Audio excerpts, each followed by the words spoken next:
নমস্কাৰ, মই সুনীত আপোনালোকক স্বাগতম জনাইছোঁ আমাৰ সাৰথীৰ আনটা খণ্ডলৈ। আজি আমি এষ্ট্ৰনমিৰ বিষয়ে আকৌ ডিছকাছ কৰিম, যিখিনি আমি লাষ্ট ক্লাছত ডিছকাছ কৰিছোঁ তাৰ পৰা আগবাঢ়িবলৈ চেষ্টা কৰিম। ঠিক আছে, আজি আমি প্ৰথমতে চাবলৈ লৈছোঁ এষ্ট্ৰইড বেল্ট, যিটো লাষ্ট ক্লাছত মই কৈছিলোঁ। আমাৰ যিটো সোলাৰ চিষ্টেম আছে তাতে 8টা প্লেনেট আছে আৰু 8টা প্লেনেটৰ প্ৰথম 4টা প্লেনেটক আমি ইনাৰ প্লেনেট বুলি কওঁ আৰু বাকী বাহিৰৰ 4টা প্লেনেটক আমি আউটাৰ প্লেনেট বুলি কওঁ। আৰু এই দুইটা প্লেনেটৰ মাজতে আমাৰ এটা ৰকি বেল্ট এটা পোৱা যায়, যাক এষ্ট্ৰইড বেল্ট বুলি কোৱা হয়। ঠিক আছে, আৰু এই এষ্ট্ৰইড বেল্টটো আমাৰ কোৱা হয় যে এটা প্লেনেট আছিলে আগতে, যিটোত এক্সপ্ল'শ্যন হৈ পেলাই তাৰ যিবিলাক মেটেৰিয়েলছ সেইবোৰ স্পেচত উপঙি থাকি গ'ল আৰু তাৰ পৰাই আমাৰ এই এষ্ট্ৰইড বেল্টটো সৃষ্টি হৈছে, যিটো আমাৰ মাৰ্চ আৰু জুপিটাৰৰ মাজত পাওঁ, মাৰ্চ আৰু জুপিটাৰৰ মাজত দেখা যায়। ঠিক আছে, নেক্সট যদি আমি যাওঁ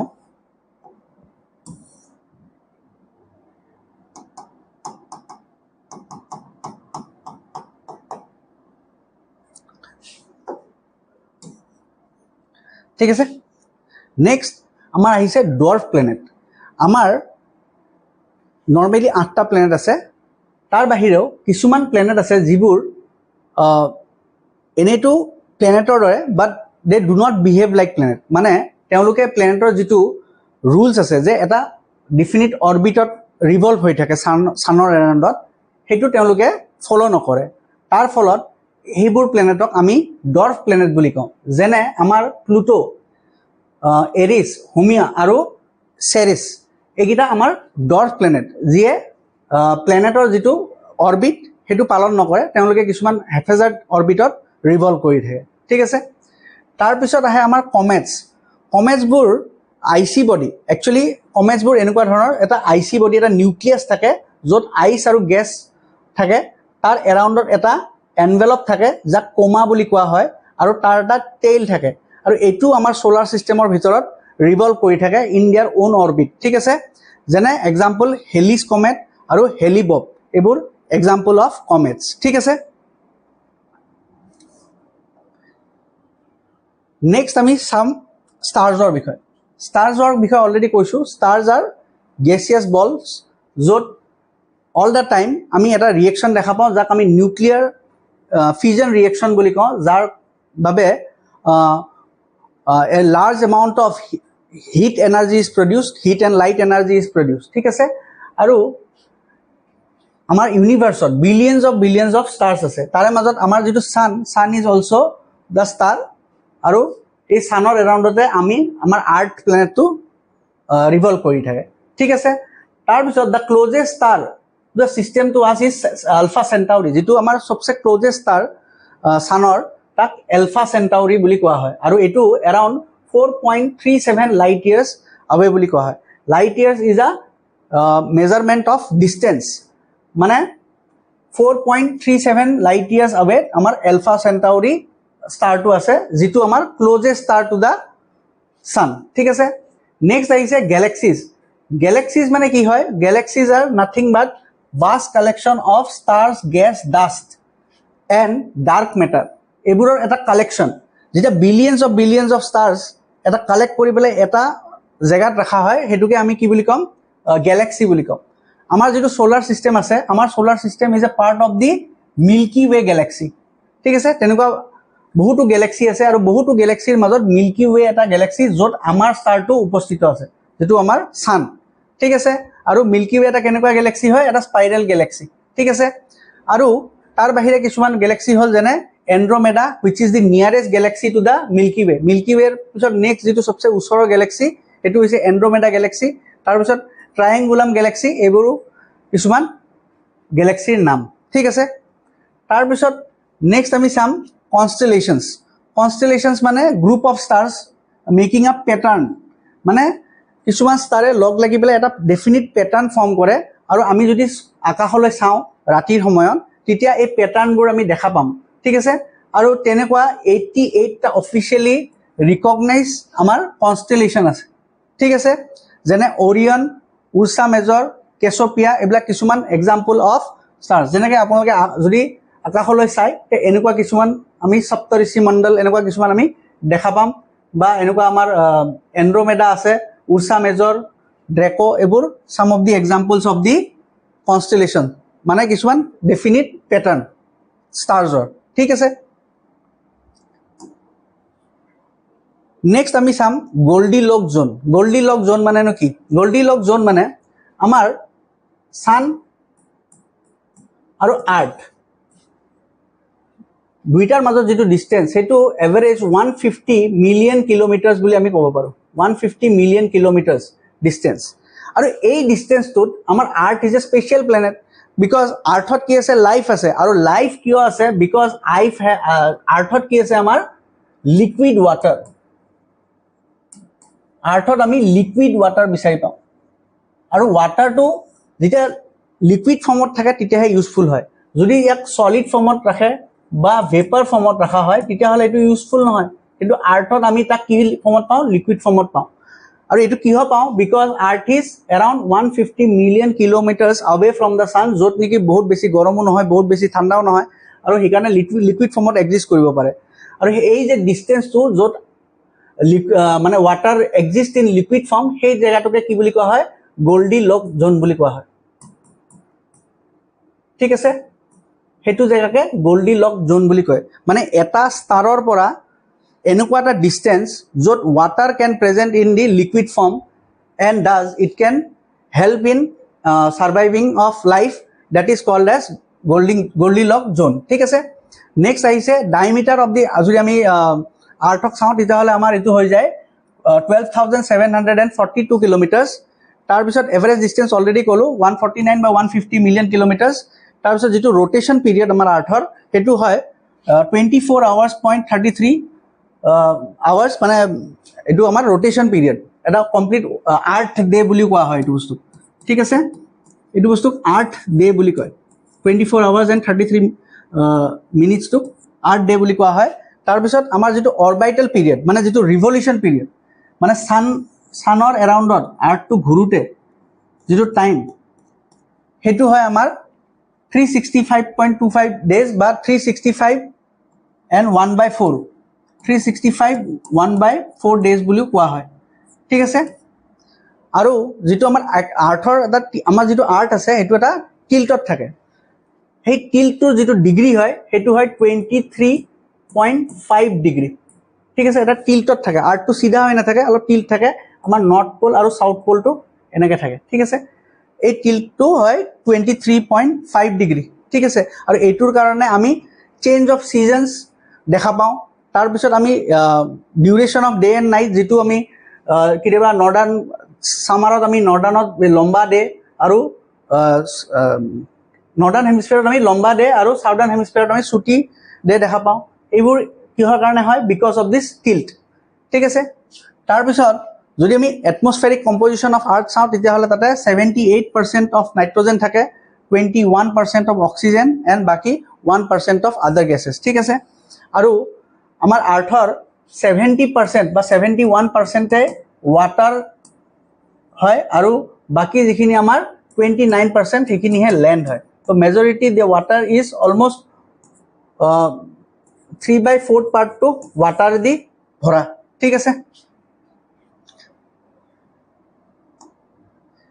নেক্সট যদি আমি চাবলৈ যাওঁ তেতিয়াহ'লে আমি মুনৰ বিষয়ে চাম।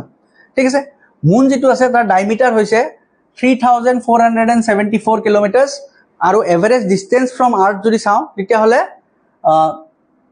আমাৰ আহিব 3,84,400 কিলোমিটাৰ্ছ। ঠিক আছে, আৰু যিটো আৰ্থৰ এৰাউণ্ডত তাক ৰিভল্ভ কৰিবৰ কাৰণে টাইম লাগে সেইটো হৈছে 27.3 ডেজ। মানে মুনটো আৰ্থৰ চাৰিওফালে ঘূৰিবৰ কাৰণে টাইম লাগে তাক 27.3 ডেজ। ঠিক আছে, আৰু যিহেতু মুনটো বহুত সৰু, তাৰ gravity is negligible, almost gravity নাই, আৰু যাৰ কাৰণে সি গেছবোৰ ধৰি ৰাখিব নোৱাৰে, আৰু তাৰ ফলত মুনত আমি কোনো ছিগনিফিকেণ্ট এটমছফিয়াৰ দেখা নাপাওঁ। তাৰপিছতে যদি তাৰ মুনৰ আমি ছাৰফেচটো চাবলৈ যাওঁ, তাতে যদি লেণ্ডিং কৰা যায় বা টেলিস্কোপতেও চোৱা যায় তেতিয়া তাতে আমি কিছুমান ক্ৰেটাৰ্ছ দেখা পাওঁ, কিছুমান আমি ডিপ ভেলিজ দেখা পাওঁ সেইবিলাক আমি ক্ৰেটাৰ্ছ বুলি কওঁ যেনে for example maria is a deep crater in the moon ঠিক আছে তাৰপিছত মুন আৰু আৰ্থ দুইটা যেতিয়া ৰিভল্ভ কৰি থাকে তেতিয়া দুইটা টাইডেলি লক থাকে তাৰ মানে কি মুন আৰু আৰ্থ যেতিয়া ঘূৰি থাকে মুনৰ আমি এনি টাইম সেম ফেজটোকে দেখা পাওঁ এনেকুৱা কৰি ৰোটেট হয় যে মুনৰ সেম ফেজটোকে আমি অল দ্য টাইম দেখা পাই থাকোঁ তাৰ যিটো বেক সাইড সেইটো আমি দেখা নাপাওঁ কেতিয়াও আৰু সেইটো বস্তুকে কোৱা হয় টাইডেলি লক মুন আৰু আৰ্থ আৰ টাইডেলি লক সেইকাৰণে আমি মুনৰ অকল এটা সেম ফেজ দেখা পাই থাকোঁ always we see the same side of the moon আৰু তাৰ বেক সাইডটোক আমি দেখা নাপাওঁ আৰু সেই বেক সাইডটোক আমি ডাৰ্ক সাইড অফ দ্য মুন বুলি কওঁ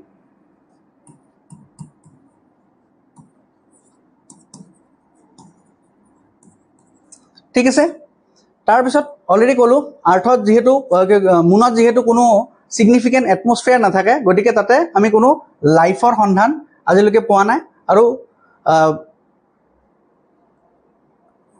ঠিক আছে আৰু মুনৰ লগত যদি আমি চাব যাওঁ তে মুনৰ লগত আৰ্থৰ ৰিলেশ্যন চাব গ'লে এটা বিৰাট ইম্পৰ্টেণ্ট আছে যিটোক আমি নিউ মুন বা ফুল মুন বুলি কওঁ মানে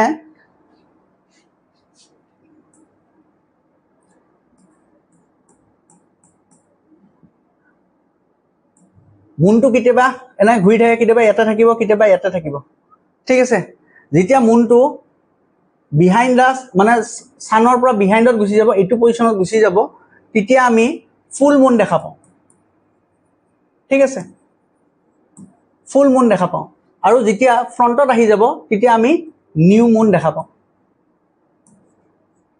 তাৰ মানে কি তাৰ মানে ফুল মুনত আমাৰ মুনটো কমপ্লিটলি ভিজিবল হয় complete face of the moon is visible আৰু নিউ মুনৰ ক্ষেত্ৰত আমি মুনটোক দেখা নাপাওঁ বিকজ আমি তাৰ অকল ডাৰ্ক সাইডটো পৰি ইফালে শ্বেডৰ পোৰ্চনটো আমাৰ আৰ্থৰ ফালে থাকে গতিকে আমি মুনটোক দেখা নাপাওঁ এইটোকে আমি অমাৱস্যা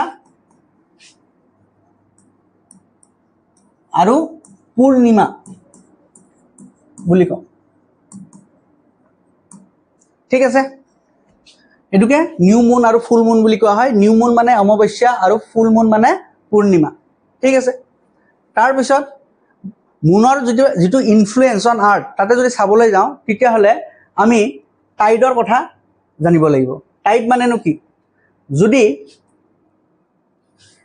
আমি অ'চেনলৈ চাওঁ তে অ'চেনৰ যিটো অ'চেনৰ ৱাটাৰটো আপ ডাউন হৈ থাকে তাৰ লেভেলটো কেতিয়াবা ৱাটাৰটো অলপ তলৰ লেভেলত থাকে আৰু কেতিয়াবা ৱাটাৰ লেভেলটো ওপৰলৈ আহি যায় ঠিক আছে ওপৰৰ তল হৈ থাকে সেইটোকে আমি টাইড বুলি কওঁ যেতিয়া সি ওপৰলৈ উঠি আহে তাক আমি হাই টাইড বুলি কওঁ আৰু যেতিয়া তললৈ নামি যায় তাক আমি ল' টাইড বুলি কওঁ ঠিক আছে আৰু ইয়াৰ বাহিৰে আৰু এইটো যিটো হয় এইটো because of the influence of moon ঠিক আছে এতিয়া এনেকুৱা টাইড আমাৰ মেইনলি কেইটামান টাইপ থাকে এটাক কয় আমি স্প্ৰিং টাইড বুলি কওঁ এই যে হাই টাইড থাকে এই স্প্ৰিং টাইড থাকে সেইটো বুজিবলৈ আমি এটা ডায়েগ্ৰাম লৈ লওঁ ওকে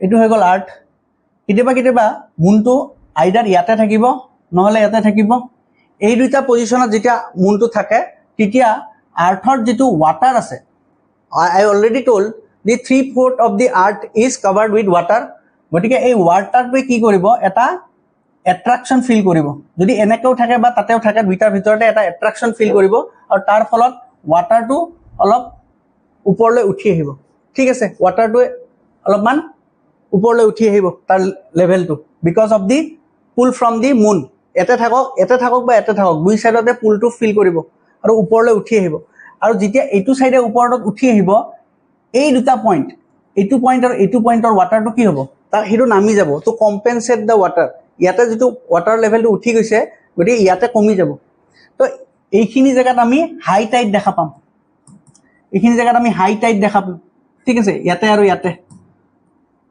আৰু এই দুইটা জেগাত য'ত কম্পেনচেটেড হৈছে ৱাটাৰটো তাতে আমি ল' টাইড দেখা পাম ঠিক আছে ল' টাইড দেখা পাম ইয়াতে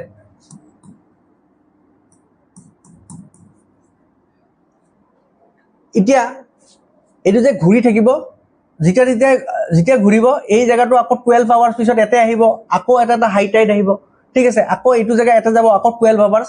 গতিকে এভৰি 12 আৱাৰ্ছত আমি এটা জেগাত হাই টাইড আৰু ল' টাইড দেখা পাই থাকিম। এভৰি 2 আৱাৰ মানে এদিনত আমি দুবাৰ হাই টাইড আৰু দুবাৰ ল' টাইড দেখা পাম যিকোনো জেগাতে, ঠিক আছে। এতিয়া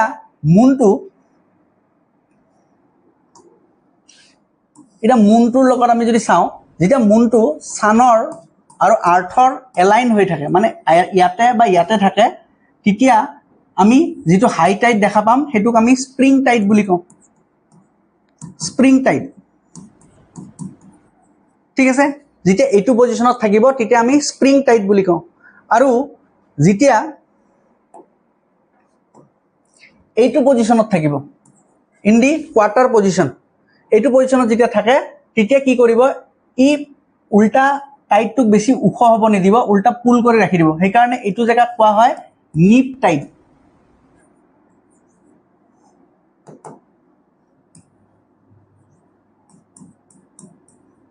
এইটোক নিপ টাইড বুলি কয় যেতিয়া ইয়াতে থাকে।